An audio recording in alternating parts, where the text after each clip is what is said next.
Criterios.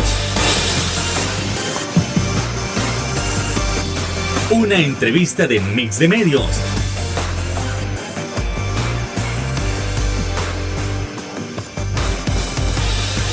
Que aborda frontalmente los problemas de El Salvador con los verdaderos protagonistas y plantea soluciones.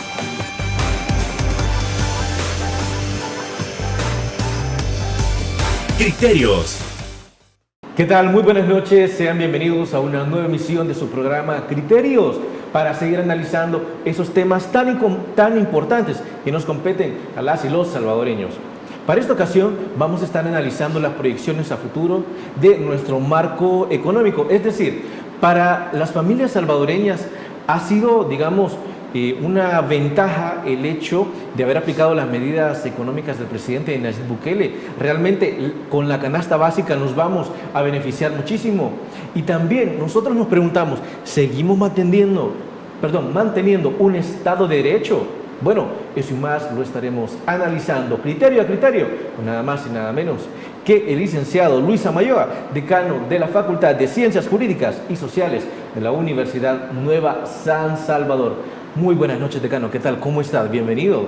Hola, Luis Fernando. Bueno, gracias por la invitación, por brindar el espacio para que este servidor siempre pueda dar su aporte desde el punto de vista académico para, digamos, tocar y brindar opiniones constructivas siempre bajo el marco académico y técnico, que es al final lo que es importante trasladar a la población y a quienes nos sintonizan este día. Así que gracias de antemano por el espacio.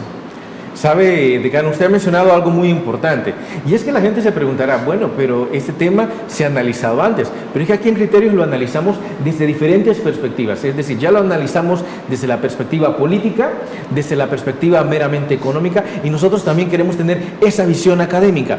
Entonces, para las familias salvadoreñas, y entrando en materia, las medidas económicas le han caído como anillo al dedo, era lo que se necesitaba, digamos, para reducir siquiera los precios de la canasta básica. Bueno, siempre que se busca por parte del gobierno de turno implementar políticas que tengan que ver con el beneficio social, siempre se van a ver bajo un punto de vista positivo. Sin embargo, cuando tú implementas una política económica, tanto como puedes obtener una ventaja o un beneficio para la población, aparentemente también hay que ver los desafíos a los que tú te vas a enfrentar como gobierno en un momento, o el que venga de turno, al aplicar esas medidas. Porque, por ejemplo, todos esos tipos de gravámenes que se han digamos, interrumpido, que no se van a cobrar, por ejemplo, en el precio del galón de combustible, que el señor presidente mencionaba la semana pasada, al final son tributos, ¿sí?, que no van a ingresar a las arcas del Estado, no van a generar recursos públicos para posteriormente ser, si se sigue el debido procedimiento, reorientados a un gasto público, es decir, inversión y atención de necesidades primarias de la población. Entonces, es ahí donde hay que hacer análisis. Si bien es cierto, yo aplico medidas, ¿verdad?, donde yo voy a restringir los ingresos, pero por otro lado, ¿cómo voy a compensar esa restricción que yo voy a aplicar en un momento determinado? ¿Dónde voy a compensar esos recursos que yo no voy a obtener por ese lado de esos tributos que no se van a percibir? Que dicho fuera de paso, no es que sean los tributos que generan más ingresos al Estado, porque recordemos que los ingresos que más se generan, ¿verdad?, percepción al Estado, están el impuesto sobre la renta y el impuesto del IVA. Bueno, primero es el IVA y luego va renta, pero sí, al final son cuantías importantes, y recordemos que las finanzas del Estado siempre están en necesidad de tener caja, ¿verdad?, fluidez, y por lo tanto también fuera interesante escuchar cómo se va a contrarrestar, digamos, esos montos que no se van a percibir con base a las medidas que ha implementado el gobierno actual. Ok, la pregunta podrá ser un poco obvia también, pero ¿ha sido el gobierno transparente al implementar estas medidas? Es decir, porque si dice que se va a reducir de un lado, digamos, la recaudación de impuestos, pero por otro lado tienen que seguir pagando, no tienen que cubrir, entonces, ¿sabemos o tenemos algún indicio de dónde va a sacar todo ese dinero? Es que esa quizá debe ser la pregunta que debería de solventarse, obviamente para seguir bajo el marco de la transparencia, sí, ¿verdad?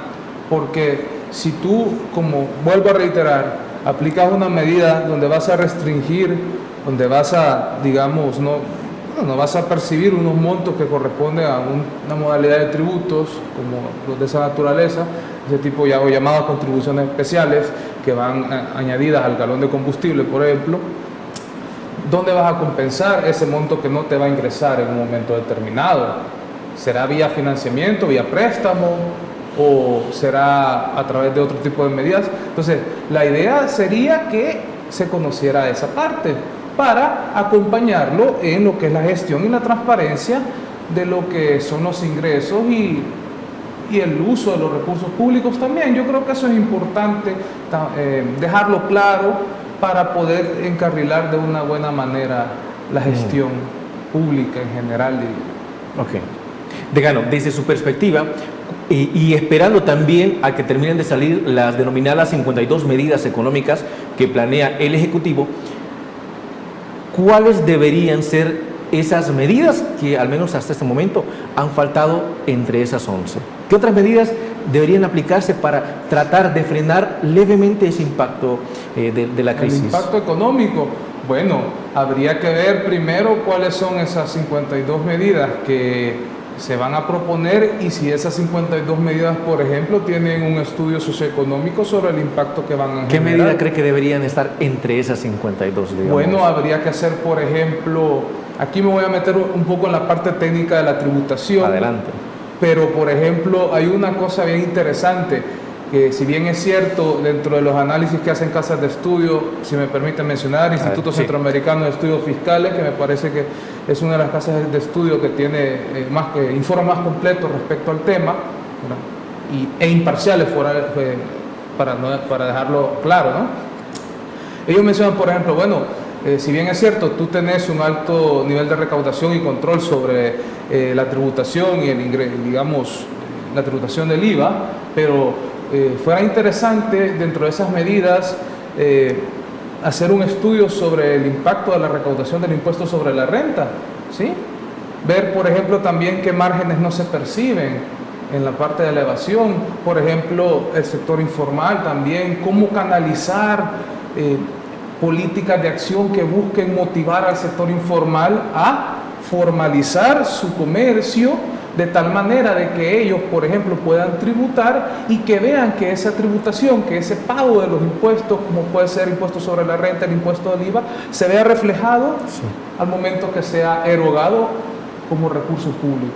Entonces, yo creo que a manera de ejemplo podría ser un mecanismo interesante a valorarse, ¿no? Para ver o para implementar este tipo de medidas, educación y cultura fiscal, si lo vemos desde el punto de vista académico, como base, como cimiento, para fomentar a la población la importancia que tiene pagar un tributo, y luego, obviamente, también de quien recolecta esos tributos, el Estado, hacerlo o que se vea palpable a la población de que, bueno, lo que paga la población como tributos se ve reflejado en esta infraestructura, en esta mejora, ¿sí? Bajo en los canales de transparencia y respetando también, ojo, los entes contralores que supervisan la buena gestión y uso de los recursos públicos. Sí.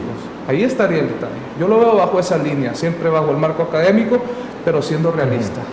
Hay uno de nuestros analistas opinaba que reactivar el agro, potenciarlo, podía ser una buena medida económica para tratar de reducir este impacto de la crisis. ¿Será posible? Mira, hay una cosa bien interesante que dentro de las medidas que mencionó el presidente era, por lo menos, eliminar por un momento, no por un momento, sino que temporalmente algunos gravámenes en las importaciones, ¿sí? Entonces, claro, eso significa de que también puedes fomentar, por un lado, el comercio del sector internacional para que ellos puedan importar productos, ¿verdad?, del extranjero, pero también hay que ver el otro lado de la moneda. Hay muchos productos del agro que fuera interesante de alguna manera canalizar un apoyo para que este sector pueda también internamente producir, tomar relevancia y ese producto que ellos generen, comprárselo de tal manera de que se fomente el desarrollo económico y el comercio local.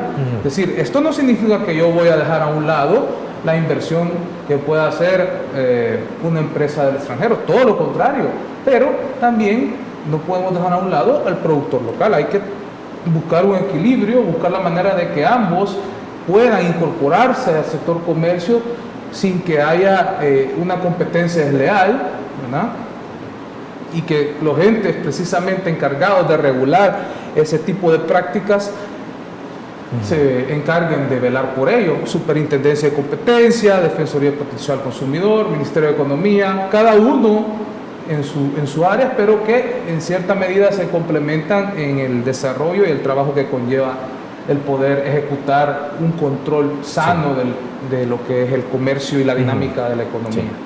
Decano, vamos a ir a nuestra primera pausa comercial, pero le dejo planteada la pregunta. ¿Realmente en El Salvador se vive un Estado de Derecho? ¿Hay un Estado de Derecho? Bueno, eso, luego de la pausa comercial. No nos cambie, ya volvemos.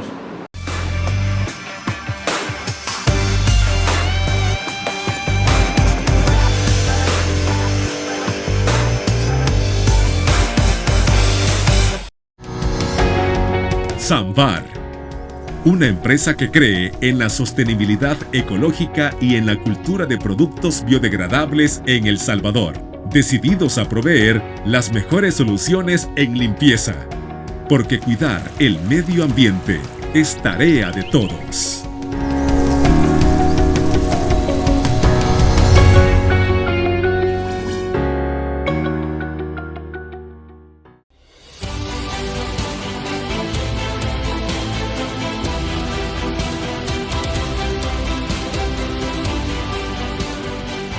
Nuestro compromiso, nuestra pasión, son algunas de las cosas que nos caracterizan como salvadoreños. Farmacia La Buena, la farmacia de todos.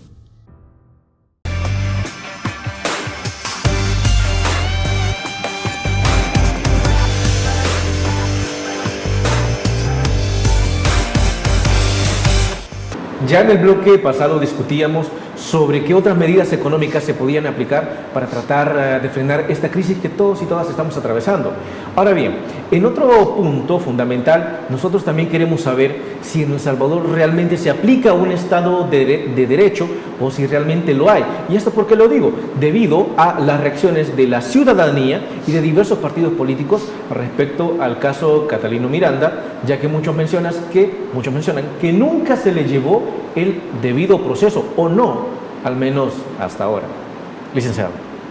Fíjate que ese caso es bien interesante porque yo estaba revisando el articulado de la Constitución de la República, que dicho fuera de paso es el instrumento legal que jerárquicamente está por encima del resto de nuestro ordenamiento jurídico, digamos esa pirámide jerárquica que hay en lo que son los instrumentos legales vigentes que tiene nuestro país.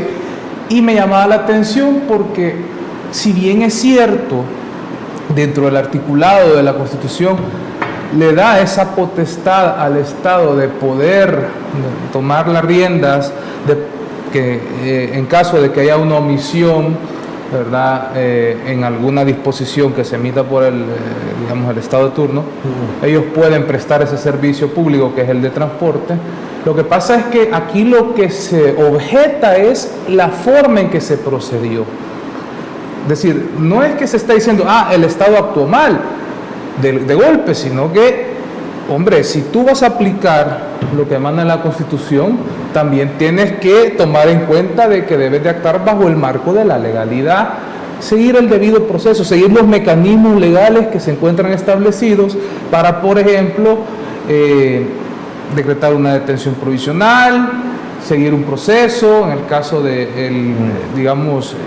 el empresario que se encuentra detenido actualmente, que pues es el que está ahorita, sonando bastante en lo que son los medios de comunicación, y ver también las causas, ¿no? Ver los requerimientos que ha, por ejemplo, elaborado el Ministerio Público, me refiero a Fiscalía General de la República específicamente, que es uno de los tres, digamos, entes públicos que forman parte del Ministerio Público, ver cómo lo han sustentado, cuáles han sido las razones, motivos y las bases legales que, digamos, sustentan, valga la redundancia, ese requerimiento y las razones por las cuales detuvieron al empresario de autobuses, ¿verdad? Yo creo que eso fue importante conocerlo y que, digamos, los funcionarios que están inmersos en esta causa pudiesen explicarlo de una manera sencilla para que también la población pudiera comprender por qué se hizo esa detención y de dónde viene toda esta situación. Y a ver, comparemos criterios, licenciado, porque uno de esos invitados nos decía, y le hacía la misma pregunta sobre si se ha llevado el debido proceso. Él me decía, ¿y qué proceso qué hace falta si se le ha seguido todo el debido proceso? Aquí son inventos, lo que muchos mencionan que no se llevó, pero a su criterio no se llevó a cabo ese proceso. Lo que pasa es que, si te das cuenta, simplemente cuando divulgan la información, y eso es otra cosa que yo ahí voy a ser bastante claro, no es correcto tergiversar la información. Me parece que es importante que cuando se va a divulgar algo, se divulgue tal como es. Sí. Y eso aplica para todo, ¿verdad? Es decir, cuando tú comunicas una información, esta debe de ser veraz, debe de verificarse, debe de ser